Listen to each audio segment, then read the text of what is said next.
Chapter 7, Seattle. Security was more thorough at the front gate, but after a clean body scan, the tired soldier waved Zara through with her, quote, siblings. They made their way to the administration center and once again found a large reception area manned by kiosks. Jude and Maisy each took one and frantically began typing in requests for information on Callum. After almost 1,000 kilometers, being frozen, soaked, stranded, injured, exhausted, trapped, and disappointed, they needed some news.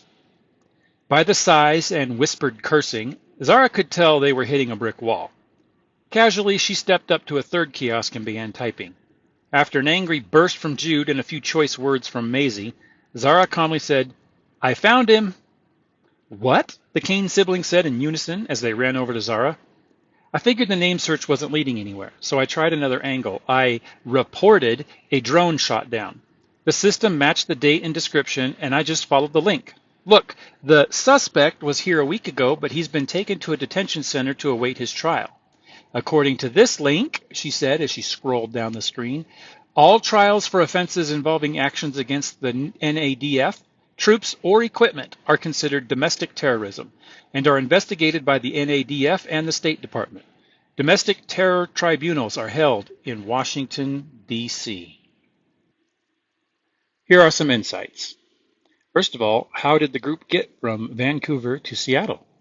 Well, that was an entire adventure that you'll just have to read about.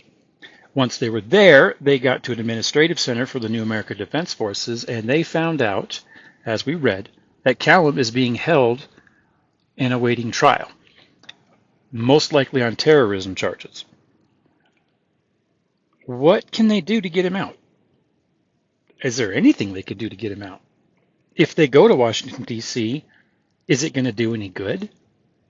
And the big question is, how are they going to get to Washington, D.C.? You know, it's one thing to travel from a SAC, a sustainable agricultural community, in a remote area of a region and go to a city in the region.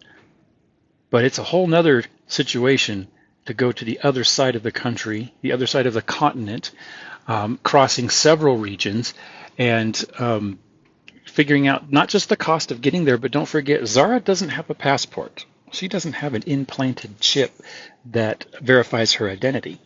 So to get there, they're going to have to figure out how to get across several borders before they get to Washington, D.C.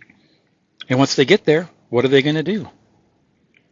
Well, we're going to find out in the next coming chapters that going to Washington, D.C. is going to take a lot more than just a ride on a drone or, riding motorcycles or something like that. It's going to take something more than that. And it's also going to show us that their mission just got a lot bigger. In fact, helping Callum is maybe not even the biggest part of their mission.